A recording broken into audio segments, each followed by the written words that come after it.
Okay, this is for composers, those who want to write music for various instruments. Imagine you don't play the piano but are writing for the wretched instrument. And forgive my voice, I had a cold recently. What two-note chords can you write? On the piano, of course. What two-note chords can you write? What three-note chords can you write? Can you write eight-note chords? Can you write six-note chords? I think answering those questions is actually straightforward when you think about it. And when you know a couple helpful facts, of course. We can safely assume a pianist is capable of playing an octave with one hand. And when writing for the piano, you can distance the hands from each other about as much as you like. You can also go a little beyond an octave, a ninth, a tenth. I'm not sure how far you can safely go without there hardly being any persons who can play what you've written. But that should be easy to look up, and I'm sure it depends a bit on the pianist. A large hand adult can probably play some passages an 8-year-old child cannot. You can also overlap the hands sometimes or cross them, the left hand playing to the right and the right hand playing to the left, or the left hand playing a note to the left and then another to the right while the right hand is in between the notes, but that that is not in the same vertical, like the same chord in that case.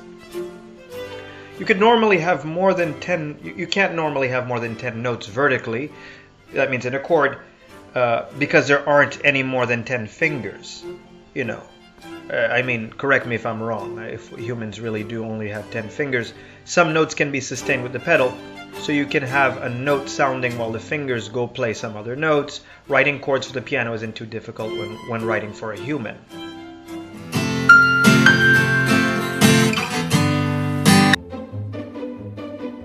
Let's play, Taco.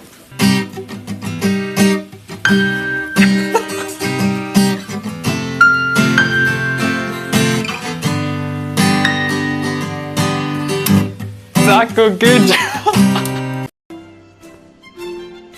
But what about the violin? The violin can also play chords. How do you know if a chord can be played on the violin, or the viola, or the cello, etc.? Oh, we seem to have some company. When we do a quick Google search, we realize others are asking themselves the same question. Some folks are requesting plugins in Sibelius and other music notation apps. And plugins are being designed, at least according to some of these search results. Is there a way to do this without software or for any position instrument? We'll see in the next video what I mean by position instrument, but just know that the violin, viola are position instruments, a guitar also actually. Well, one thing's for sure, since the violin has 4 strings, you will be able to play 4 notes at most in a violin chord.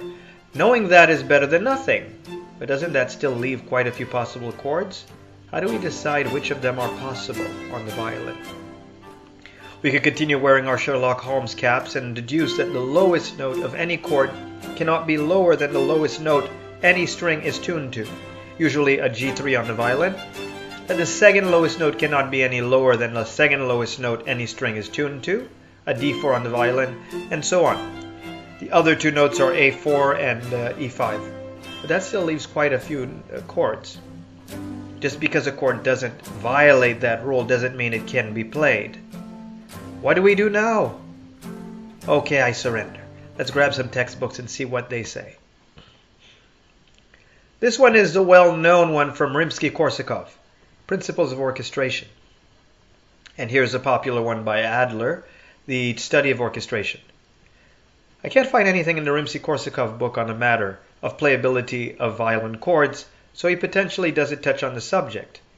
Adler, on the other hand, shows a list of double and triple stops right here. He cautions it's a partial list, though, so it's possible that you will want to write a chord, look it up here, not find it on the list even if the chord can actually be played or can't be played. You just wouldn't know. Better than nothing, though, especially if you never write any chords that don't appear on the list, which I imagine some people could do on purpose. This textbook is in French, by the crazy former medical student who fainted at the sight of blood, composer himself. Or at least I think that's how the story goes, but whatever. I've heard a documentary even call him a psycho. I don't quite remember why. But it's not like we set out to find Mr. Rogers and his sweater so he can be our neighbor. More importantly then, does Berlioz tell us which violin chords can be played somewhere in this orchestration manual? Ah, yes. Here he shows the most commonly used chords. So we have a list just as in the Adler book, though perhaps with fewer chords. Here Berlioz says the displayed chords are the most used ones. Just as before, as in the Adler book, then, if you want to write a specific chord, you can look it up on this list. If it appears, then you know for sure that it can be played. If you're willing to trust a psycho, that is. If it doesn't, then you just don't know. Perhaps it can't, perhaps it can. Still in Berlioz's book, there's an interesting passage, encircled with a red circle here.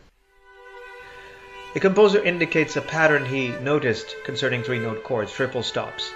On peut voir par les exemples précédents que tous les accords de trois notes sont possibles sur le violon si l'on a soin, dans ce qui n'offre point de corde à vide, d'écarter assez les parties pour qu'il existe entre elles un intervalle de quinte ou de sixte, de quinte et de sixte. La sixte peut se trouver en haut ou en bas, ou des deux côtés à la fois, which translates to, one can see from the preceding examples that all three-note chords are possible on the violin if in those chords that don't have any open notes, one makes sure to separate the notes sufficiently so that there exists between them an interval of a fifth and a sixth. The sixth can be above or below or on both sides. And then he shows some examples of such chords under that passage that you could see right here in the red circle. I suppose he means a fifth or a sixth, since if the sixth is both above and below, there are two sixths, not a fifth and a sixth, since he's talking about three-note chords, not four-note chords.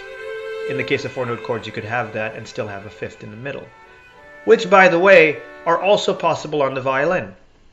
Does that mean that chords that don't have a fifth and sixth are never playable?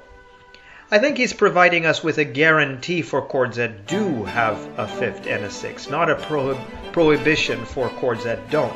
Well, let's still find out.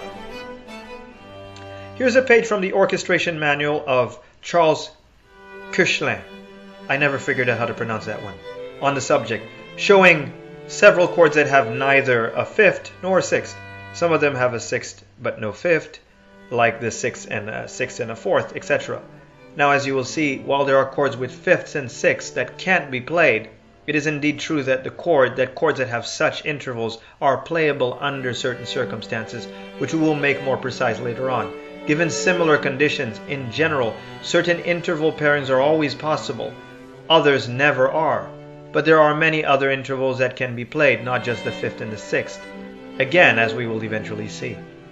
Incidentally, Koechlin provides a couple tables that explain how to determine if a chord can be played on the violin. Here's one of them.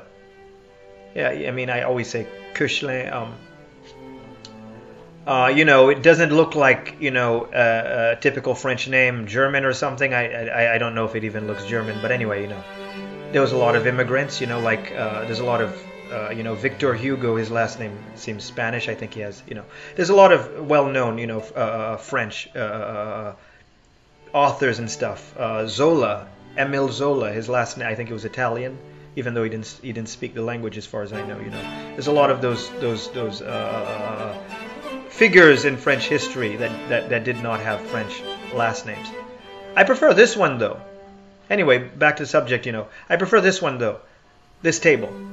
You could use this table to determine which chords are playable, though you would need to modify the table if you suddenly want to know which chords are possible when you stretch your hands. All the chords possible in this case would still be possible on the violin, but a new set of chords would suddenly also become possible. Okay. So what I'll be doing in the next video is explaining how to easily determine if a chord can be played not only on the violin but on any instrument of the type we will call position instrument, which will include guitars, mandolins, violins, violas, cellos, the lute, and other instruments. In the next video we will explain what a position instrument is, and then in some other video we will explain what we're going to call the spread. After that, we will see how to easily determine if a chord can be played for any position instrument. We'll probably explore the use of the trick on the guitar. The trick that we will learn, it will be generalizable to other instruments. On other position instruments, perhaps. We'll perhaps later derive a list of possible chords on the violin. As usual, thanks for watching. Please like and subscribe. See you next time.